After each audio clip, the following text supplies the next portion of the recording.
I hope that woman that was reading her poem here wins the lottery.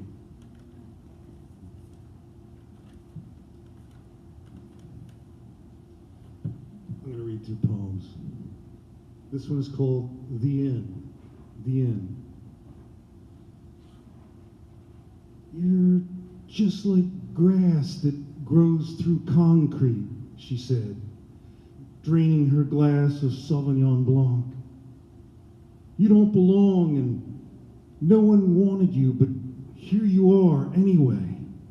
Her hands swept across 60 acres of pristine gardens, private trout stream, and a gaggle of hobnobbing snob goblins squeaking about their flush investment portfolios. You're like a flea hitching a ride on a tick, he said, larraping his tongue over his vanilla ice cream.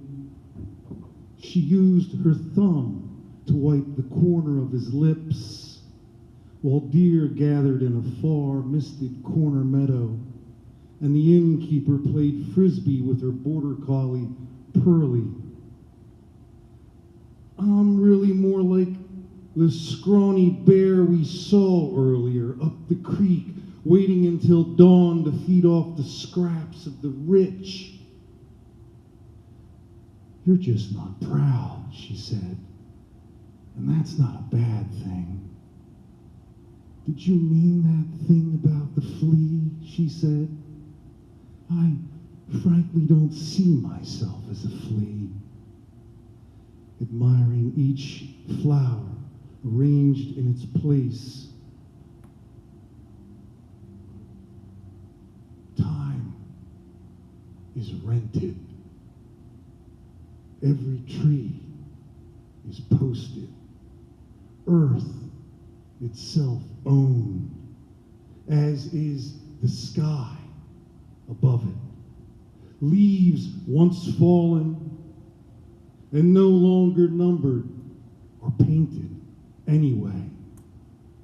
What you really are is the brush, he said, devouring the tip of the comb that carried the cream. And you managed to say all that with your mouth full while farting and walking at the same time, she said.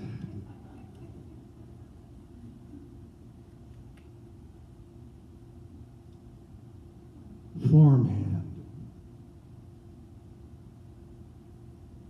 Her hair was monochromatic yellow with conflicting streaks of auburn. I spotted 4 or 6 white hairs, not gray, issuing as roots from her middle parting of ways. She wore sparse makeup, which I like, you know, just the necessary dashes and semicolons so that even her frowns wore smiles.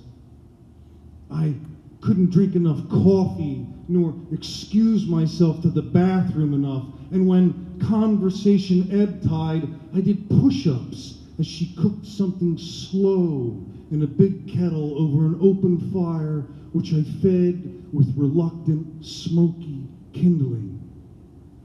We were half outside, and it was autumn raining and damp mingled through our bones.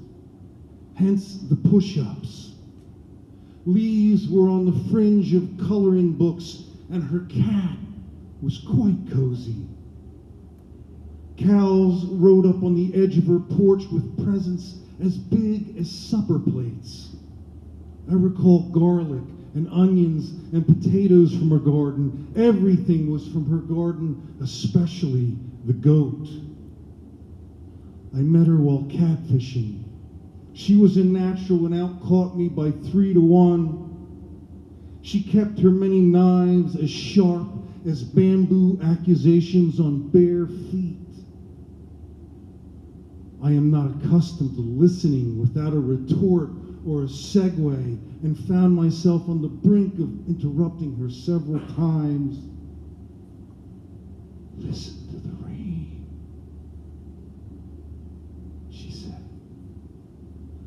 spoon stirring and nip tasting and fingertip sprinkling things into the boil. Out of the quiet, deer emerged, close as kissing cousins, flicking white tails amid her Holsteins.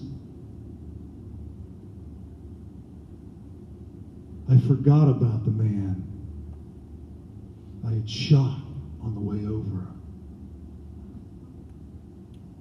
and the shovel that had buried her gun.